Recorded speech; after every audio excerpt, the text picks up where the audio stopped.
కానీ అసెంబ్లీ స్థానాల్లో కూడా అంటే ఒక కృత్రిమమైనటువంటి హైప్ క్రియేట్ చేసింది భారతీయ జనతా పార్టీ.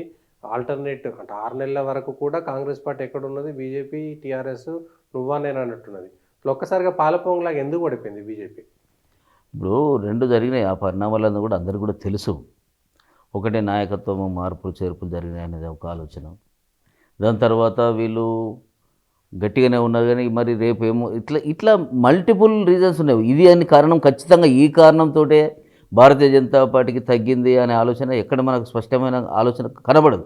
కానీ ప్రజలలో తప్పకుండా భారతీయ జనతా పార్టీకి సంబంధించిన ఓటు శాతం కూడా మీరు గమనిస్తే విపరీతంగా పెరిగింది. మీరు 6%, 5%, కొన్ని నియోజకవర్గంలో 3% ఉన్నటువంటి ఓటు శాతము ఇప్పుడు ఆవరేజ్గా 14% పెరిగింది. 100కు 100% ఓటు శాతం పెరిగింది. ఒక ఎమ్మెల్యే నుంచి చూసుకొని 8 మంది ఎమ్మెల్యేలు, 19 మంది ఎమ్మెల్యేలు అతి తక్కువ ఓట్లతో ఓడిపోయారు కదా. మీరు పాజిటివ్గా ఆలోచించినప్పుడు ఇదంతా నీకు కనబడుతుంది.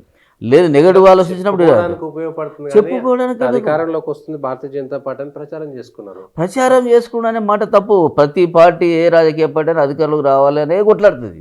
భారతీయ జనతా పార్టీ లాంటి పార్టీ అధికారంలోకి రావాలని కొట్లాడినాము, కష్టపడ్డాము, ఊళ్ళో తిరిగినాము. కొట్లాడట్లేదు, మీలో మీరు కొట్లాడుకొని ఉన్న నాయకులందరినీ బయటికి పంపించుకొని టీఆర్ఎస్కు హెల్ప్ చేసే ప్రయత్నం చేసింది బీజేపీ. నిజమా కాదా?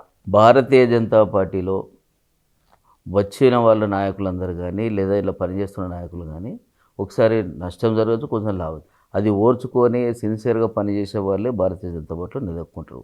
కేవలము తమకు ఏమైనా అధికారం రావాలనో లేకపోతే పదవులు రావాలని అనుకునే వాళ్ళు వస్తూ ఉంటారు, పోతూ ఉంటారు. దాంతో పార్టీకి వచ్చే నష్టము లేదు, పార్టీకి వాళ్ళు వచ్చిన లాభం కూడా లేదు.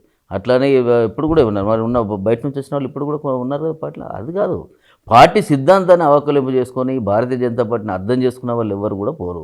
భారతీయ జనతా పార్టీ రాత్రే ఏదో ఇక్కడ మొత్తం అయిపోతుంది అనే ఆలోచనతో కాదు. మీకు తెలుసు ప్రయాణం 1951 నుంచి మొదలుకొని ఇప్పటివరకు చూసినప్పుడు ప్రయాణం ఎట్లా జరుగుతున్నది, ఎట్లా వచ్చింది. 2 ఎంపీలతో ప్రయాణం అయిన పార్టీ ఈరోజు 303 ఎంపీలకు ఎట్లా ఎదిగింది. అప్పుడు ఒక 30-35 ఎమ్మెల్యేలు దేశవ్యాప్తంగా ఉండే, ఇప్పుడు 4500 ఎమ్మెల్యేలు ఎట్లా వచ్చారు. 18 రాష్ట్రాల అధికారంలోకి ఎట్లా వచ్చింది.